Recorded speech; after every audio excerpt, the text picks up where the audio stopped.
यहाँ पर इस कार्यक्रम में उपस्थित माननीय उप मुख्यमंत्री श्री सुशील कुमार मोदी जी, महाराष्ट्र के पूर्व मुख्यमंत्री श्री देवेंद्र फडणवीस जी, भारतीय जनता पार्टी के बिहार के संगठन प्रभारी श्री भूपेंद्र यादव जी, भारतीय जनता पार्टी के प्रदेश अध्यक्ष श्री संजय जायसवाल जी, हमारे साथी और बिहार सरकार के माननीय मंत्री प्रेम कुमार जी और यहां पर उपस्थित जनता दल यू के हमारे सभी सम्मानित नेतागण, प्रदेश अध्यक्ष वशिष्ठ भाई,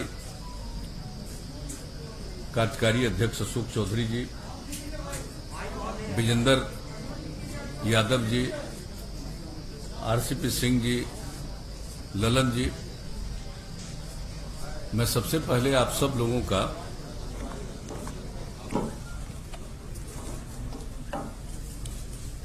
अभिनंदन करता हूं। आप इतनी बड़ी संख्या में यहां पर मौजूद हैं और यहां पर जो बुनियादी बातें हैं उसकी जानकारी संजय जायसवाल जी ने दे दी है। जो हम लोगों का गठबंधन है एनडीए, इसमें बातचीत हो चुकी है और हम लोगों की बातचीत पहले ही हो चुकी थी, लेकिन उसका कोई ऐलान नहीं किया गया था और अब उसके बारे में विस्तृत रूप से जानकारी दे दी जाएगी। आज इन्होंने बता दिया है, जो जनता दल यू है उसके जिम्मे 122 सीटें दी गई हैं और उसी के अंतर्गत हम पार्टी को, जीतन राम मांझी जी की पार्टी को, उसी के अंतर्गत हम लोगों ने 7 सीटें दी। भारतीय जनता पार्टी के पक्ष में 121 सीटें हैं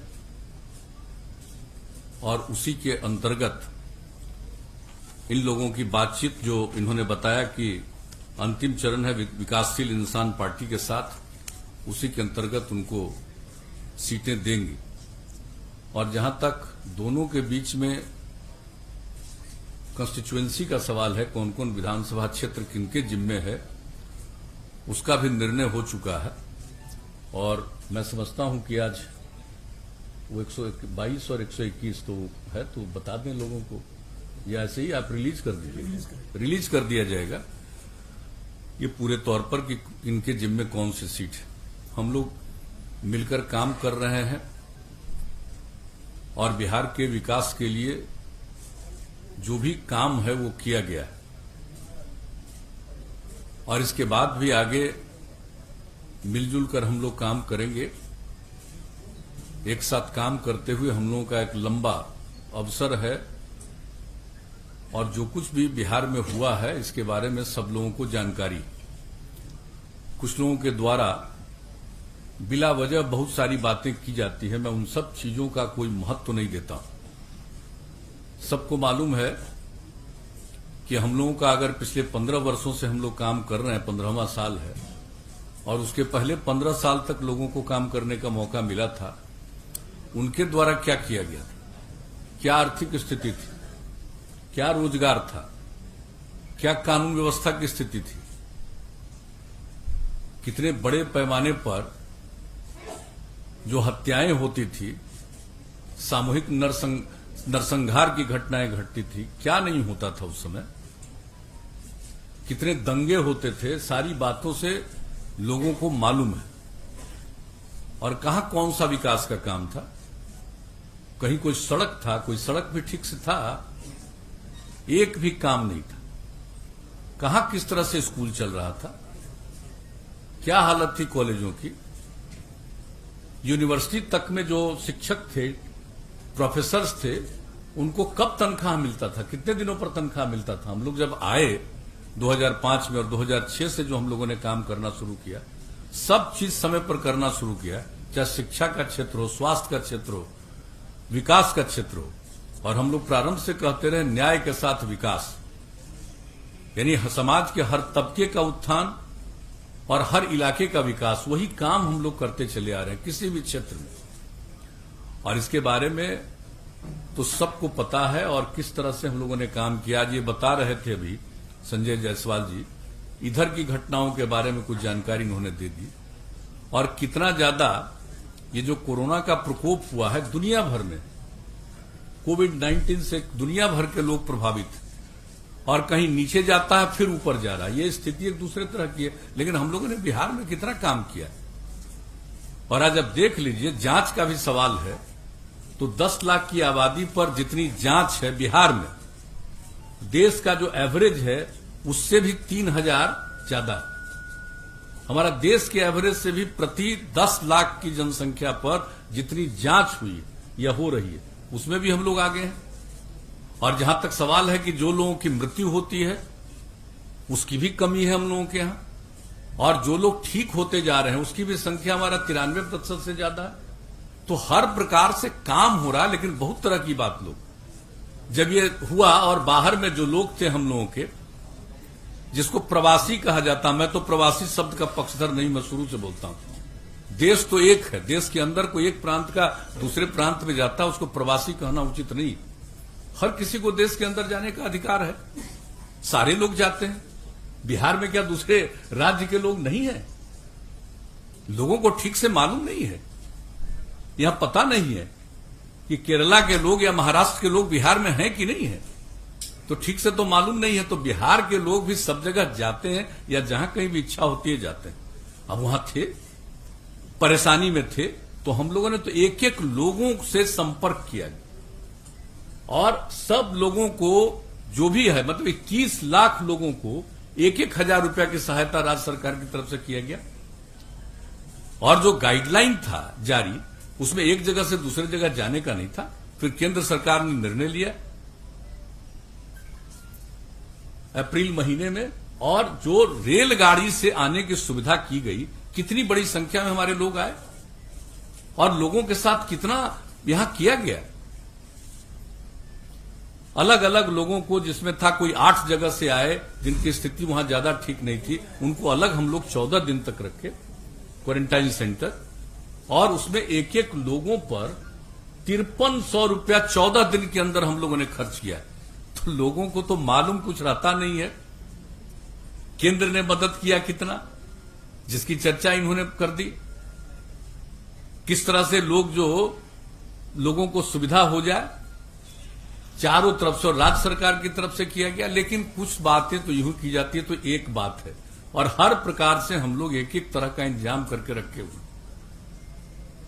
और एक एक क्षण। अभी तो अब चुनाव आ गया, तब चुनाव आ गया तो जितने सरकार के और जो डिपार्टमेंट के लोग हैं, अधिकारी हैं, ये उनका देखना काम है। और आपको मैं बता देता हूं, जैसे ही चुनाव आयोग के द्वारा घोषणा की जाती है डेट, हमको जब से मौका मिला है तब से, जिस दिन अनाउंस हो जाता है चुनाव का इलेक्शन कमीशन के द्वारा, उसके अगले दिन या उसी दिन हम ऑथोराइज कर देते हैं सब काम के लिए चीफ सेक्रेटरी को। तो इस बात को जान लीजिए, अब हम लोगों को तो इतना कम समय है और ऐसी परिस्थिति में चुनाव हो रहा है, तो सब लोगों को पूरी तैयारी करनी, और हम लोग चुनाव कर रहे हैं तो हम लोग तो अपने ढंग से जो काम है। और एक बात मैं बता देना चाहता हूं कि हम तो, जो हम लोगों का काम है लोगों की सेवा करना, तो हम लोग तो पॉजिटिव आधार पर जो काम किया है और जो काम कर रहे हैं उसके आधार पर लोगों के बीच में फिर हम लोग जाकर के सेवा का अवसर प्राप्त करने की कोशिश करेंगे। जनता मालिक है, उनको तय करना। लेकिन कुछ लोगों के द्वारा किस किस तरह का बयान दिया जाता है, मुझे तो आश्चर्य होता है। और आज तो हम कुछ अखबार में देख लिए कि जिसका जेडीयू से कोई रिश्ता नहीं है, उसका छाप दिया कि आरजेडी ज्वाइन किया। जेडीयू में है ही नहीं। अब वरिष्ठ नेता 2-3 अखबार में हमने देखा, आश्चर्य मुझको लगता है। इसलिए हम तो आग्रह करेंगे कि चीजों की जांच करके, अब फोटो छपा हुआ है, फोटो छपा है 1-2 अखबार में, तो वो कब हम लोग एमएलए बनाए, एमपी बनाए, 14 से ही अलग है। अब बताइए, कोई कहीं जाता तो कुछ चीजों को तो देख करके मैं इतना ही कहूंगा, मुझको दुख नहीं होता। सवेरे मेरी आदत है अखबार पढ़ने की, तो हम जब सवेरे अखबार पढ़ते हैं, टेलीविजन तो उस तरह से हम देख नहीं पाते हैं काम के चलते। दिल्ली में जब तक थे तब तक 1-2 घंटा टेलीविजन देखते थे, अब नहीं देख पाते हैं। लेकिन अखबार पढ़ते हैं तो कभी कभी चीज को देख करके हंसी आती है। तो इन सब चीजों से हमारा कौन क्या बोलता है क्या बोलेगा, और इन्होंने उसके बारे में बता दिया। और ये तो बीजेपी ही अपनी तरफ से जो भी बात होगा कह देंगे। कोई क्या बोल रहे हैं क्या नहीं बोल रहे हैं उससे हमको कोई लेना देना नहीं है, कोई मतलब नहीं। हम लोग मिलकर काम कर रहे हैं और मिलकर आगे भी काम करेंगे। मिलकर हम लोग साथ मिलकर के चुनाव लड़ेंगे। और जो इनका भारतीय जनता पार्टी का ही जो विचार था हम लोगों के साथ विमर्श के दौरान, इनकी जो इच्छा थी उसका ही पालन करते हुए हम लोगों की तरफ से हम पार्टी के साथ उनके साथ बातचीत हुई और ये बात कर रहे हैं विकासशील इंसान पार्टी के साथ। और जो बात है एक तरफ तो हो ही गया है, उनका तो 7 सीट और 7 का जिन सीटों पर वो लड़ने वाले हैं उसका भी उनको सूचना दे दी गई। और उसमें तो लगता है 6 सीट तो पहले ही फेज का है। तो ये सब का ऐलान सब के बारे में सब लोगों को मालूम है। और विधिवत आज जो दोनों दल का है और दोनों दल के माध्यम से और लोगों को जो इसके साथ जोड़ा गया है, तो उनके बारे में भी पूरी बात एक एक सीट के बारे में आप लोगों को उपलब्ध करा दिया जाएगा।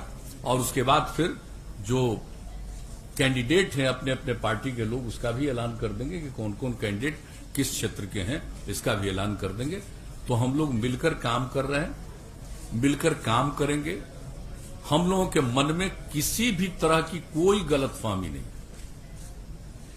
और हम मानते हैं कि किसी को अगर कुछ कहने से उसको आनंद आता है, उसको पूरी आजादी है, जो इच्छा करे बोले, जो इच्छा करे कहे, अपना करता रहे, बोलता रहे, इससे हमको कोई लेना देना नहीं।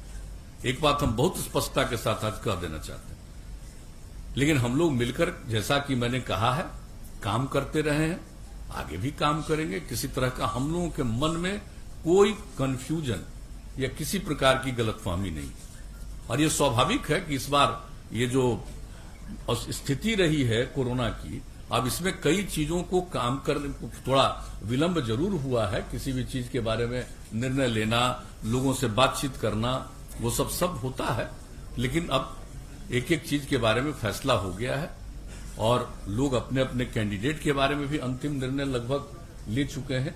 हम लोग तो कैंडिडेट के बारे में भी निर्णय ले चुके हैं, आपका भी निर्णय लगभग हो चुका है। तो इसका भी ऐलान बाद में कर दिया जाएगा। अभी तो सीटों के बारे में कौन सीट से किस पार्टी के लोग चुनाव लड़ेंगे, इसके बारे में आज आपको जानकारी दे दी जाएगी।